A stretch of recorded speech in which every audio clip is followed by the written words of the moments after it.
Recentemente, o ministro Otmar Rodibera vai inspecionar diferentes projetos andando na San Nicolás. Museu Industrial, que é ubicado em Watertoren, como também o Community Museum, que é ubicado em Monumento de San Nicolás Store. Ambos projetos estão encaminhando rapidamente. Atualmente, o ministro de Turismo, Transporte e Sector Primário e Cultura quer enfocar na San Nicolás e acaba de desenvolver que está tomando lugar.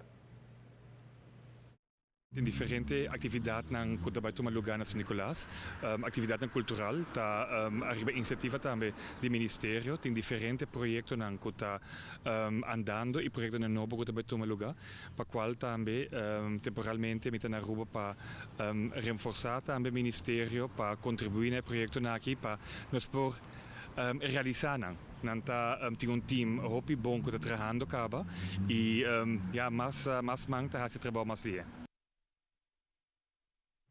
O mandatário faz uma visita junto com sua advisora em terreno cultural para de Brug. A comunidade de San Nicolás prospera hobby de mandatário de cultura e acaba o primeiro passo na comissão tomar lugar para o seguinte seguir. O Alta Torre de Busumés é ícono importante para San Nicolás.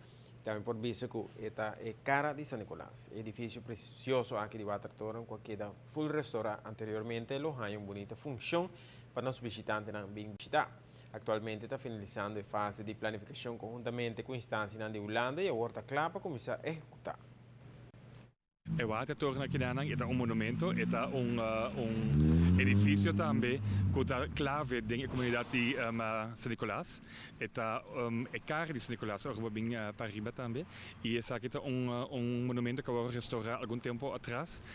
Que está em diferentes planos e a Wokinana é plano está chegando na fase final. A Wokinana que nós está culminando, nós está trabalhando com um time para abrir museu. É museu industrial, museu que conta a história de Aruba, história que também tem conexão